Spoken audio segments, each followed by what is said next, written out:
Баршаңызға сәлем достар. Бүгін сіздермен бірге түрік елінің тәттісі пахлаваның рецептісімен бөлісетін боламын. Ол үшін ыдысымызға жылы суды,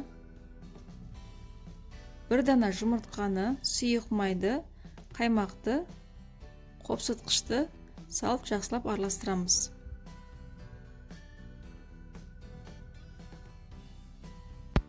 Массамыз біркелкі болып араласуы қажет.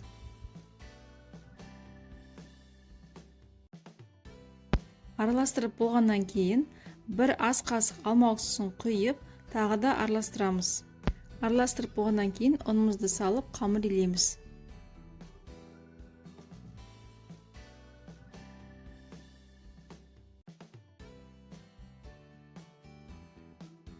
Қамырымызды илеп болғаннан кейін пакетке салып 30 минутқа қойып қоямыз.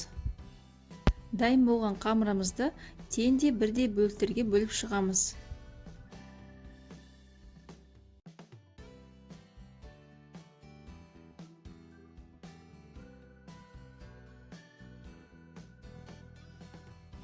Мен мұнда қамырды 14 бөлікке бөлдім.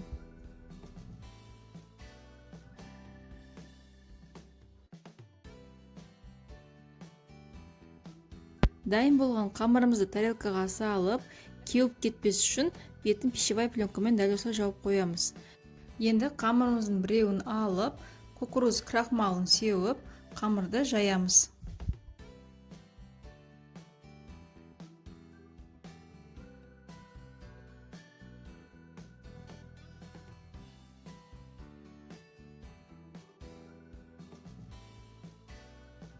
Енді бірінші қамырдың формасында етіп, кукуруз крахмалды қолдана отырып, 5-6 қамырды дәл солай жайып аламыз. Кукуруз крахмалымен қамыр өте ыңғайлы жайылады, әрі оқтауға жабыспайды. Кукуруз крахмалы көбінесе кондитерлік дүкендерде болады, килограммы небәрі 400-500 теңге шамасында. Осы бахлаваны толықтай жаю үшін менде кукурузный крахмалдан небәрі кемінде 150 граммдай крахмал кетті.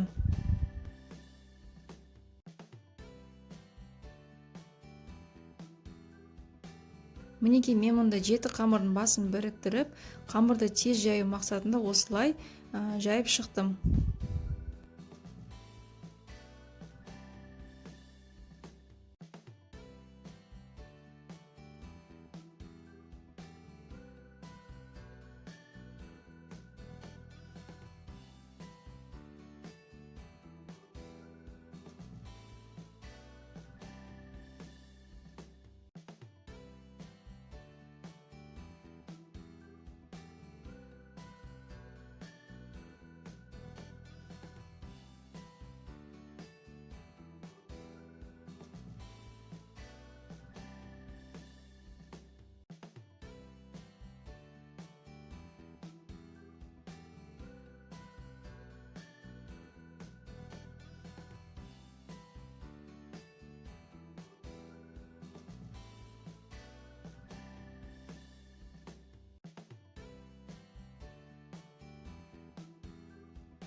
Қамырды жайған кезде қамырдың шеттеріне мән беріңіздер, яғни ортасы чұқа, шеттері қалың болып қалмасын. Барлығы біркелкі чұқа болу керек.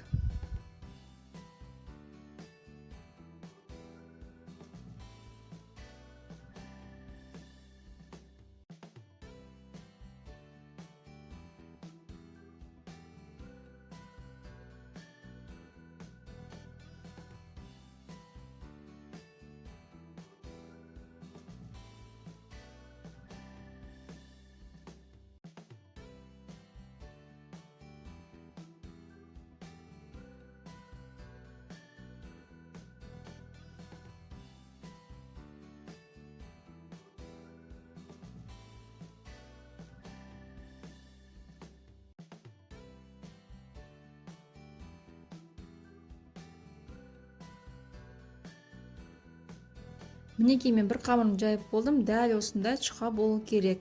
Енді арасына біраз крахмал сеуіп, шетке қарай жинап қоямыз. Дәл солай қалған қамырымыздың бәрін жайып шығамыз. Қалған қамырымыздың бәрін жайып болғаннан кейін, енді қамырымыздың бәрін басын осылай қосамыз. Яғни біріктіреміз. Бірінің үстін біріне қойып шығамыз.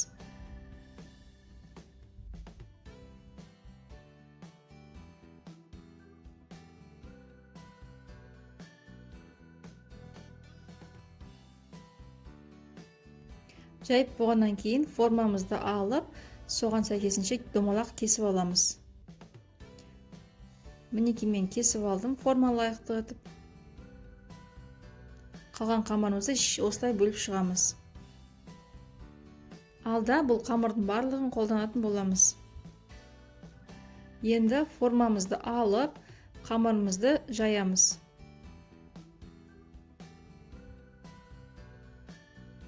Дәл видеодағыдай көрсетілгенде қамырларыңызды жайып, арасына май жағуды ұмытпаңыздар.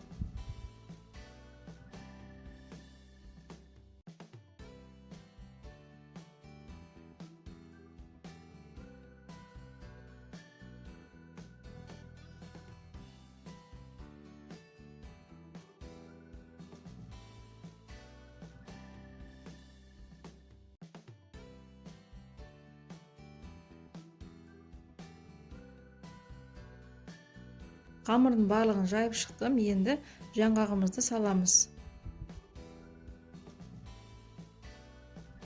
Пахлаваның салмасынан кез келген жаңғақты қолдансаңыздар болады, мен мұнда грек жаңғағын пайдаландым. Енді осыны сеуіп шыққаннан кейін қамырдың қалған жеті бөлігін дәл солай бірінші бөліктегі жайып шығамыз. Қамырдың екінші бөлігін жайып кесіп алғаннан кейін дәл осылай қалған бөлігін жинап шығамыз. Пахлаваны жинаған кезде астың қабатына арасына кесілген қамырларды жібереміз. Арасының май жағуды ұмытпаймыз.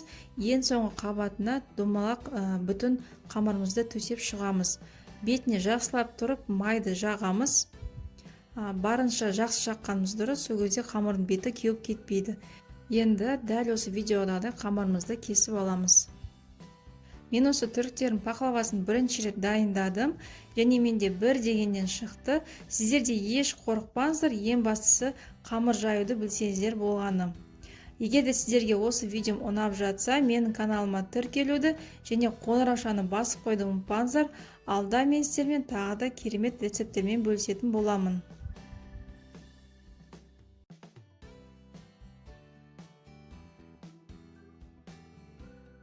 Пахлаваны кесіп болғаннан кейін қызып тұрған пеште 180 градуста 30-40 минутта пісіріп аламыз, яғни қызарғанша пісіреміз.